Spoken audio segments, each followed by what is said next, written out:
Donc, je termine toujours sur la propriété de la multiplicité vis-à-vis de l'association.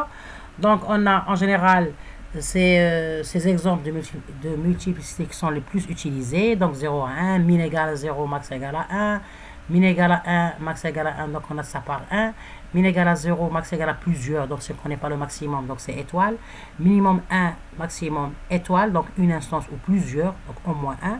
On a 1 à n, par exemple dans ce cas-là, on sait que le maximum c'est 6, donc de 1 à 6.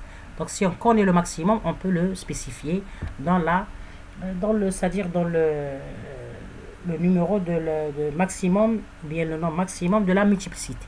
Donc lorsqu'une multiplicité est supérieure à 1, c'est-à-dire on a plus, c'est-à-dire le minimum c'est plus que 1, donc elle est précisée. Donc il est possible d'ajouter une constraint pour préciser si les valeurs sont ordonnées. Donc on peut utiliser c'est-à-dire la notation ordered ou pas list. On va voir ça dans la programmation orientée objet lorsqu'on va faire c'est-à-dire la génération automatique du code Java. Et on a la multiplicité supérieure à 1. On va voir ça dans Modelio. Maintenant, là, donc, on parle de multiplicité, on dit multiplicité ou bien cardinalité. Donc, en général, pour être plus direct, si vous utilisez le relationnel, l'anti-association, vaut mieux parler de cardinalité. Si vous utilisez UML, c'est-à-dire la conception orientée objet, vaut mieux utiliser multiplicité. Donc, ça, c'est d'une façon pour mieux se situer. Donc, la cardinalité, elle vient, c'est-à-dire le radical de ce mot, c'est cardinal. Cardinal en mathématiques, c'est le nombre. Donc, la cardinalité indique le nombre d'occurrences entre une entité et une association. La multiplicité, elle vient du cardinal ou bien du radical multiple. Donc, on a plusieurs. Combien d'objets? Le nombre d'objets ou bien d'instances à créer.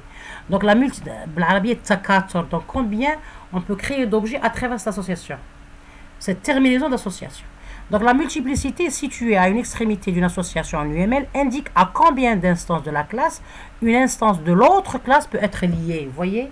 Donc, c'est pour ça que à travers cette définition, il y a un petit, c'est-à-dire un inverse vis-à-vis des deux, lorsqu'on parle de cardinalité en objet, en relationnel et de multiplicité en objet. Donc, les multiplicités UML se lisent dans le sens inverse des cardinalités Meurize. Meurize utilise le modèle anti-association pour modéliser les données. UML utilise le diagramme de classe pour modéliser les données. Donc, la lecture de la multiplicité, il est inverse. Comment? Dans le sens inverse. Comment? On va voir ça dans notre exemple ici. Donc, on avait personne et entreprise. Ici, on avait, c'est-à-dire, vous voyez que si on va fixer une personne, par exemple, la personne Ashur Ahmed, je vais prendre le nom aléatoirement, hein. Il y a comme nom Ashur, comme prénom Ahmed.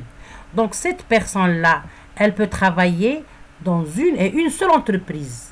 Donc, vous voyez qu'ici, une et une. Donc, minimum 1, maximum 1. Dans Meurize, vous voyez que ici, la cardinalité, le nombre d'occurrences, c'est vers la classe ici, la classe personne. Donc, on a minimum 1, maximum 1. Dans UML, c'est dans l'autre, c'est-à-dire c'est combien on peut créer d'entreprises vis-à-vis de la classe personne. On peut créer une seule entreprise, un seul objet, c'est-à-dire une seule instance de la classe entreprise. Donc, un seul objet. Donc, c'est 1. Vous voyez? Et pour le cas contraire, une entreprise, elle peut embaucher ou bien employer plusieurs personnes. Donc, vous voyez qu'ici, c'est dans UML, dans Meurize, donc c'est-à-dire l'anti-association. Ici, on parle de nombre d'occurrences, donc c'est le cardinal d'occurrence. Donc, c'est minimum 0, maximum n. Ici, c'est à travers l'entreprise X, on va fixer le nombre d'entreprises. On peut créer plusieurs objets personnes. Donc, c'est étoile. C'est pour ça qu'on dit multiplicité 4. Combien on va créer d'objets. D'accord? Sur le plan, c'est-à-dire comment dirais-je, graphique, vous voyez, donc j'ai fixé le nom de la classe. J'ai créé un objet entreprise. Donc, on a l'entreprise Sonalgaz. Donc, l'entreprise Sonalgaz, j'ai créé l'objet. Elle peut embaucher plusieurs personnes. Donc, ici, c'est le sens une seule entreprise. Donc, s'il y en a un, ici, étoile. Donc, 1, étoile. Donc, pour la personne, c'est-à-dire si on va fixer l'objet personne, donc Ashur Ahmed, il travaille dans une seule entreprise. Donc, c'est 1 ici. Donc, on va voir le sens ici, c'est-à-dire de création d'objets. On crée un objet, donc ici, c'est étoile. Ici, on crée un seul objet, donc ici, c'est 1. C'est pour ça qu'en anti-objet, ici, on crée une seule entreprise pour une personne X, donc c'est 1. Et ici, pour une entreprise X, on crée plusieurs personnes, donc c'est étoile. Alors que dans Meurize, non, on lit ça dans le sens inverse. Une personne, elle a comme occurrence minimum 1, maximum 1 pour l'entité entreprise. Et l'entreprise, elle a comme occurrence N employés. Donc, vous voyez, ça, c'est une remarque importante. Donc, ici, à l'inverse, une entreprise peut embaucher plusieurs personnes. Et pour le cas de personnes, elles travaillent dans une et une seule entreprise. Donc, ça, c'est c'est pour visualiser cette remarque-là.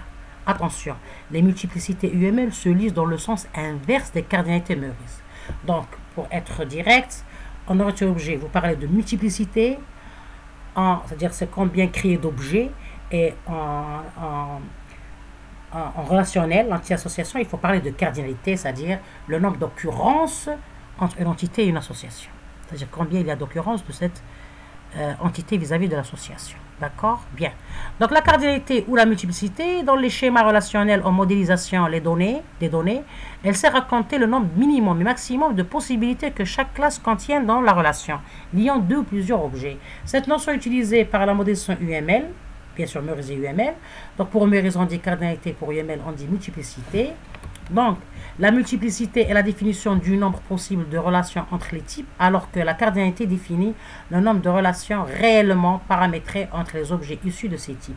Donc, il faut noter que pour les habitués du modèle anti-association, si vous avez l'habitude d'utiliser le relationnel, les multiplicités sont en UML à l'envers. On les lit à l'inverse du modèle relationnel. Très bien. Donc, remarquez que si on désire savoir pour combien d'entreprises une personne peut travailler, il faut partir de la classe personne, puis suivre le lien jusqu'à la classe du lien. On trouve la multiplicité, ce qui veut dire qu'une personne ne peut travailler que pour une et une seule compagnie ou bien entreprise. À l'inverse, une entreprise peut embaucher plusieurs personnes. Donc, c'est comme ça qu'on va lire. On fixe, c'est-à-dire on crée un objet entreprise et on va voir combien on peut créer d'objets de l'autre classe de l'association pour ce même objet. Et on va ici noter la multiplicité. Ici, on va voir qu'on peut avoir plusieurs, donc on va créer ici étoile. Dans le cas contraire, pour la personne ici, je fixe une personne et je vais voir combien je peux créer d'objets de la classe dans l'autre côté vis-à-vis de la même personne. Je vois que je peux créer une seule, donc je crée ici 1. C'est comme ça qu'on structure la multiplicité dans le diagramme de classe. Donc ça, c'est un diagramme pour montrer cette notion de lire dans le sens inverse dans Meurize et dans UML. Donc le 1, vous voyez ici, qui est du côté de personne, et pour UML, pour le même problème, le même diagramme, dans UML, le 1, il est du côté d'entreprise. Pour le N, il est du côté d'entreprise dans Meurize, et dans UML, il est du côté de personne. Donc j'ai pris comme exemple la méthode Meurize pour le modèle anti-association, c'est-à-dire qui s'appelle MCD en Meurize, le modèle conceptuel de données. On a beaucoup de méthodes qui utilisent le relationnel. Bien. Maintenant, la dernière propriété de l'association, c'est les types de l'association. Donc, c'est ce que je vais faire dans la pratique avec Modelio. Je vais utiliser ici la palette de Modelio pour voir le côté syntaxique et sémantique. Donc, cette palette dans Modelio, elle nous donne les différents symboles utilisés pour créer un diagramme de classe. Entre autres, le concept association. Donc, vous voyez ici c'est-à-dire ce symbole-là, qui a comme syntaxe, ça, c'est une association simple. Elle peut être bidirectionnelle ou bien unidirectionnelle, c'est-à-dire elle peut être navigable dans un seul sens ou bien navigable dans les deux sens. On va voir ça par la suite, par des exemples. Ici, on a l'agrégation, ou bien on appelle ça agrégation faible. Ici, c'est le symbole de la composition, bien agrégation forte. Ici, c'est une association NR, c'est-à-dire qui lie plusieurs classes. Ici, on a l'héritage. Ça, c'est-à-dire une flèche avec des pointillés, donc c'est une réalisation. Et ici, c'est une classe association. OK? Je corrige ici, j'aime pas les ordres de réalisation. OK? Et ici, c'est héritage avec « et ». Vous voyez, je corrige mes erreurs d'orthographe. Donc, lorsque vous préparez vos exposés ou bien vos rapports TP ou bien vos rapports TD, il faut toujours écrire de façon correcte vos expressions.